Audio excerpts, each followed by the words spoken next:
Hello everybody, this is General Yanis, and today in General Yanis Tactics we'll be looking at the Thousand Suns and the Heldrake, so reviewing this very interesting and very menacing looking flying dragon, the king of the skies of Warhammer 40k. So with no further ado, let's get started. So today is the 28th of November. The Black Friday is over. I managed to buy a couple of boxes with some of the things I would be needing for my collections. I don't know if you guys were able to get something good. I also think I ordered a battle mat, so I had a little bit more to play with at home. But as I said in today's video, Heldrake review, the flyer option for the Thousand Suns, and I have to say, very cool looking model. We'll be looking at the stats and the weapons, its damage output, especially versus aircraft, which has very strong rules against enemy flyers and especially enemy aircraft.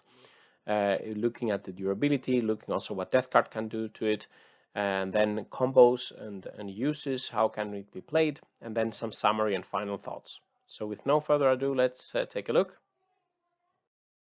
Starting with the Heldrake stats, the Heldrake is 165 points and it's a flyer that has a minimum 20-inch move up to 60-inch move, non-degradable, when it hasn't degraded. It has 12 wounds, and then it has a 3+ weapon skill, 3+ ballistic skill, and I think it's the only flyer that actually has a good weapon skill. All other aircraft typically have 6+ weapon skill. Strength 7, toughness 7. 5 attacks. It has a 5+ demonic save, invul save, and the movement, the weapon skill, and the ballistic skill degrade as it loses wounds. The weapons it can either have a Hades autocannon or a Bale Flamer. The autocannon is a good weapon with strength 8, AP -2, damage 2, 36-inch range, heavy 4. And the Bale Flamer is an 18-inch 2d3, so on average also 4 shots, auto hitting with strength 6, AP -2, and damage 2. So an auto hit flamer weapon.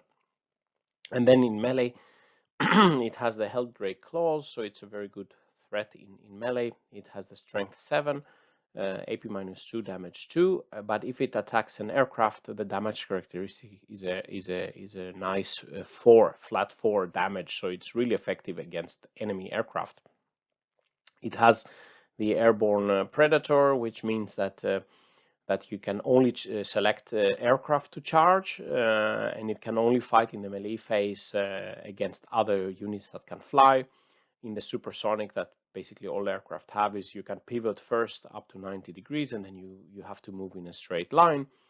The hard to hit, like most aircraft, is -1 to be hit from ranged attacks. And then the good thing is that it can do a hovering in your command phase. Instead of it being an aircraft, you just decide it will hover. So then its move characteristic becomes 20-inch, but then you can charge anything basically, but you also lose the protection of -1 to be hit. You don't have to do the supersonic thing. It can regenerate 1 lost wound. And then importantly also making sure another ability that helps it versus other aircraft and everything that can fly is that everything that can fly, then you add 1 to the attack hit roll. So basically it would be hitting aircraft or flyers with ranged weapons and melee weapons with 2 pluses. Of course, with ranged weapons, other aircraft are -1 to hit, but then this negates the -1 to hit with the ranged weapons at least. So all in all, an aircraft -1 to be hit. It can hover, so this is quite good and makes it a bit more versatile. It has potent melee options, especially versus other aircraft, and then it has this +1 to hit, like versus fly units. So it's basically a hunter in the sky here. If we look at the damage output, so here we have the Bale Flamer, the Hades autocannon, and the Heldrake claws in melee. So here we're assuming we're just attacking something that's not an aircraft, and we see that the Bale Flamer has a bit better damage output versus the Hades autocannon because it's an auto hit weapon. The Hades autocannon is better on the range. It's better. The Bale Flamer is probably better versus lower toughness targets. Infantry, the damage 2 weapon is quite good against the intercessors and Marines 2 wound models. It's quite strong. The Hades autocannon is better against tougher, higher toughness opponents like toughness 7 and 8.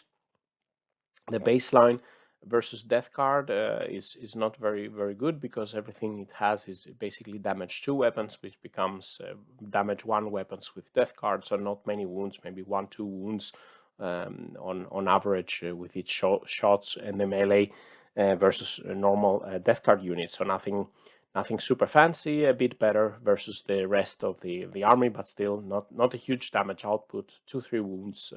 This is not point corrected. 2-3 wounds versus most enemy units in the game.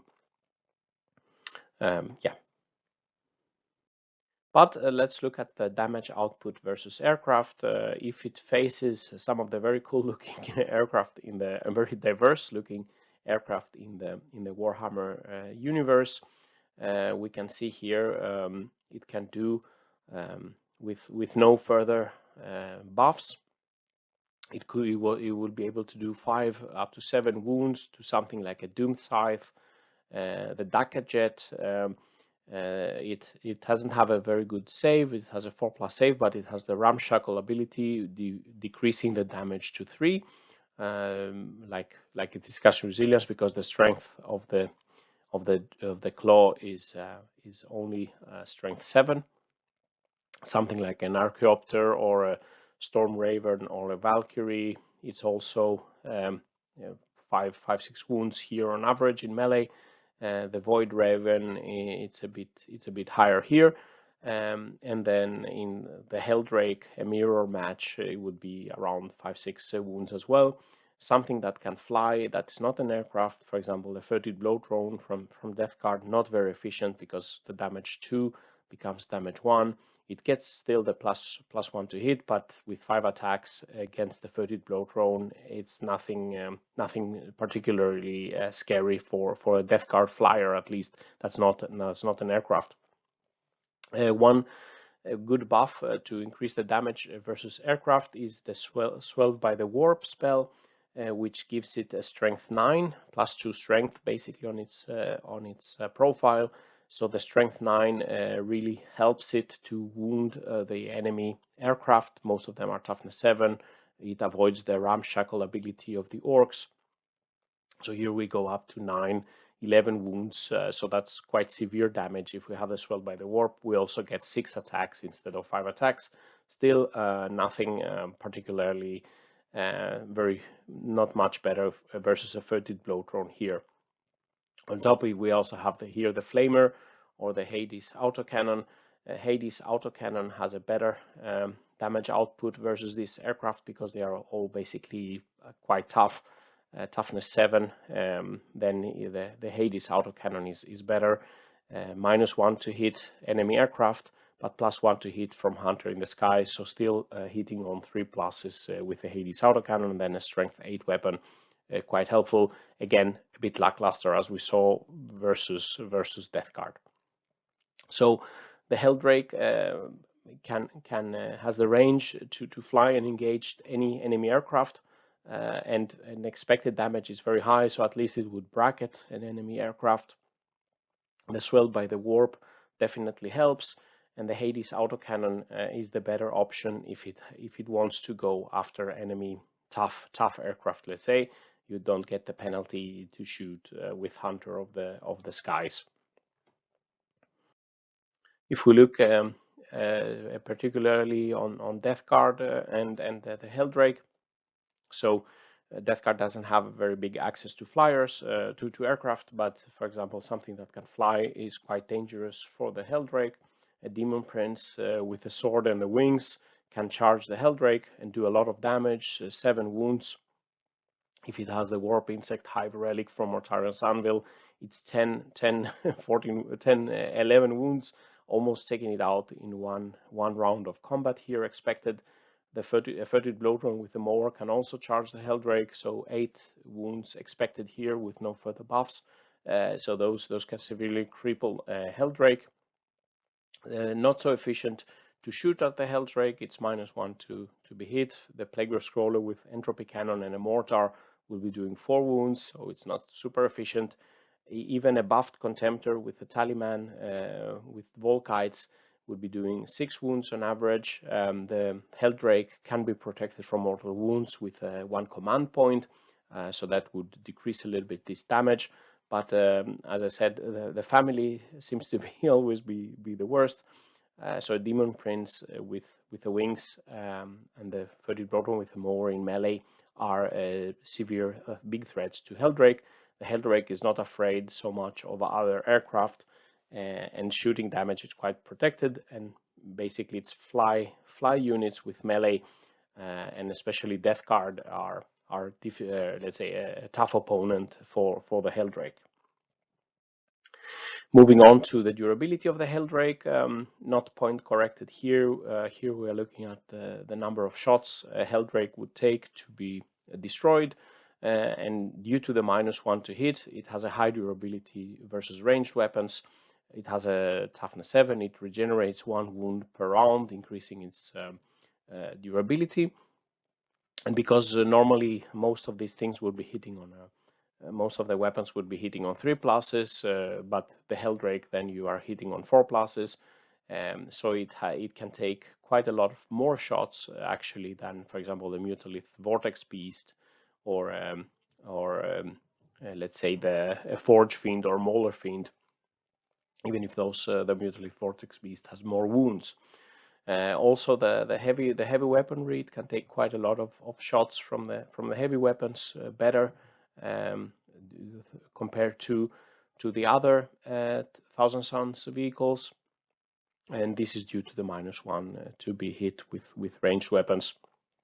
Still not at the top there with a Plague Scroller, but still a very nice durability actually for 165 points. Like a scary unit that if all those shots go into your Heldrake, then a lot of other things don't get shot. As I said, only fly units can charge it in melee, increasing its survivability.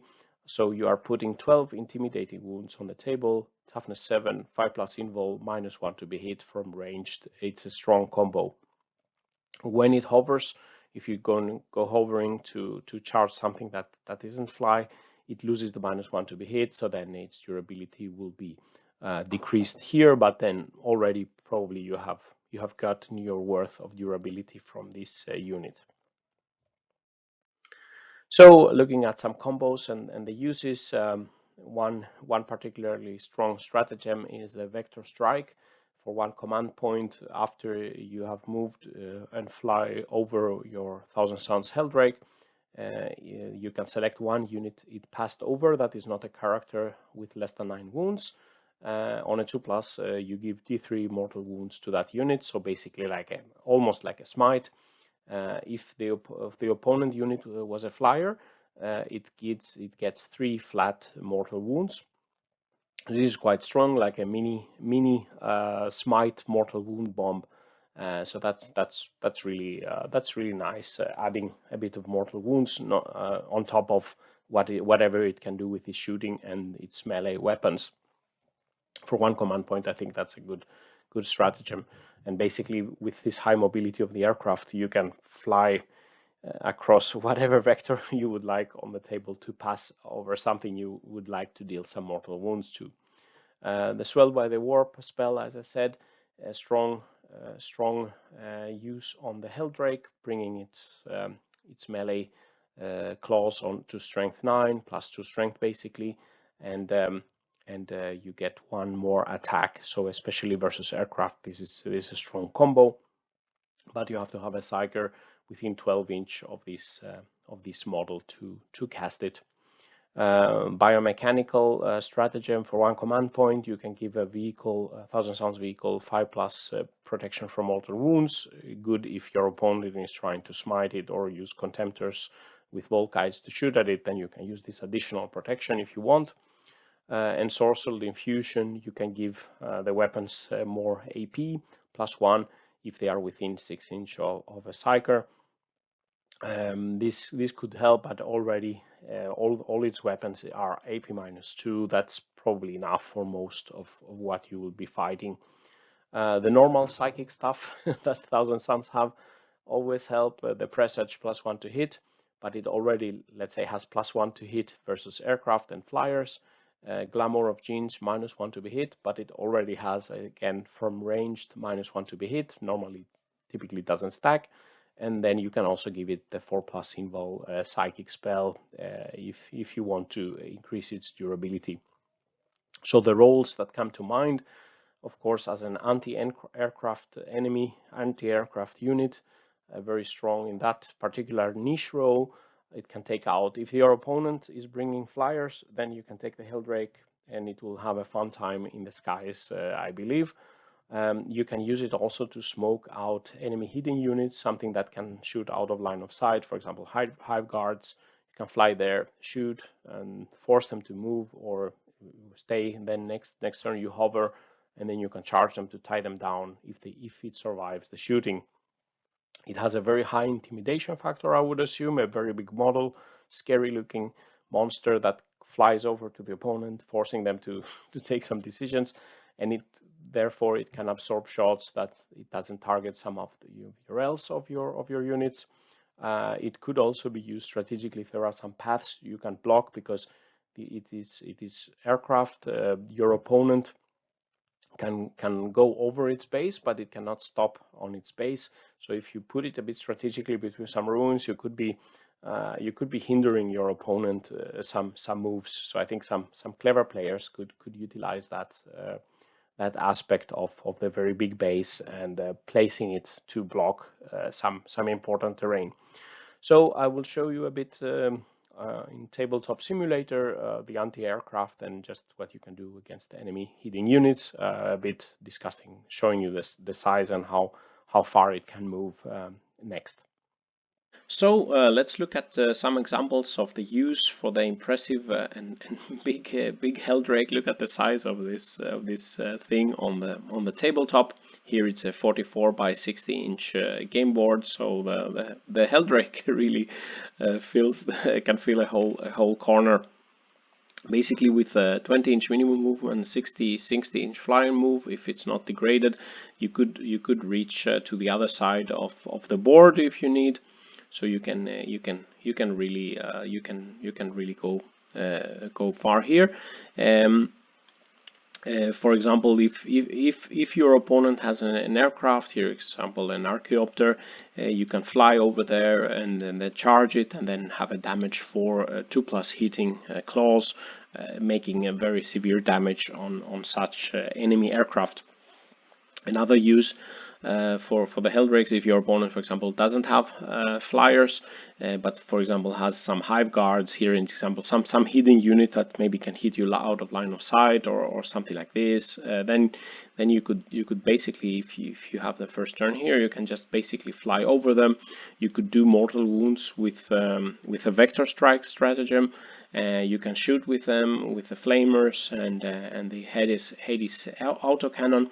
Then of course you will have your Heldrake. In this position your opponent could shoot a lot, but only flyers can charge it. There will be -1 to hit it, and also if you every shot that goes into the Heldrake is a shot that doesn't go into your other Thousand Suns units or other units. In this case, for example, the Hive Guard or something else could be shooting at that, but again, you are getting time to advance. On the next turn, normally you would probably have to fly out here, but now you can in your command phase you can hover it, and then you can charge this. You can move 20 inches normally and charge. So even if these try to go somewhere else, you can still chase them 20 inches, make the charge, and at least tie them down. So I think it's a strong unit to target some. To tie down some hidden units that are good at shooting. Of course, it's excellent at taking down enemy aircraft. Where you have to be a little bit careful is enemy flyer units, like for example a Death Guard Demon Prince with wings. It can do severe damage on the Heldrake, and it can charge it. The Heldrake could of course charge flying units, but against the Death Guard flyers, for example, it's in a big disadvantage. It has damage 2 weapons, and that becomes damage 1 against the Death Guard, and then on the fight back, the Death Guard, for example, units here are very strong.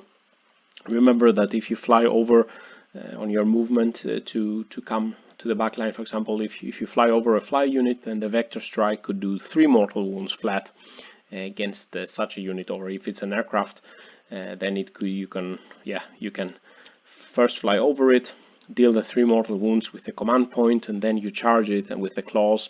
If you had the possibility to cast the swelled by the warp, then you can do even more damage with strength 9 and 6 attacks. So all in all, I think some interesting uses for this very impressive looking and threatening looking cool model here. But beware of enemy melee flyers, and of course at some point the shooting will go through. But as I said, better that the opponents target this unit and, for example, your Rubric Marines or some other objective secure troops. So let's go back to the summaries and final conclusions.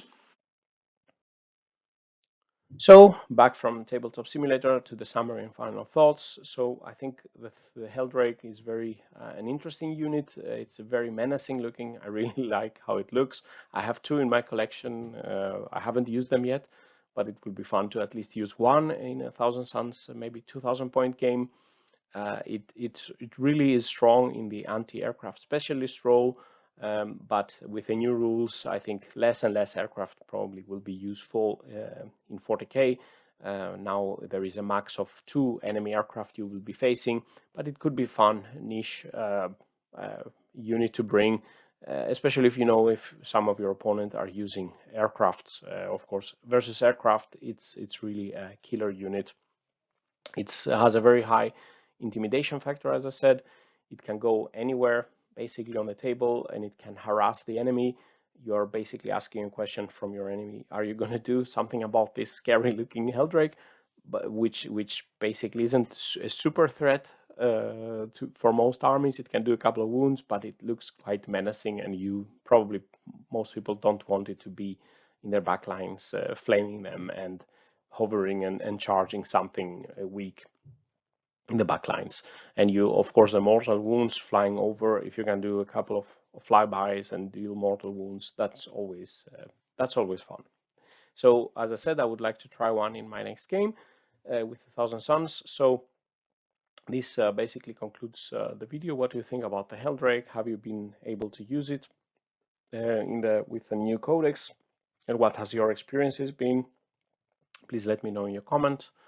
If you like this video, please press like and subscribe to my channel, where I will bring you more Warhammer Death Guard and 1,000 Suns video and more Mathhammer generic videos. If you want to support my efforts further, please visit my Patreon page, patreon.com General Yanis.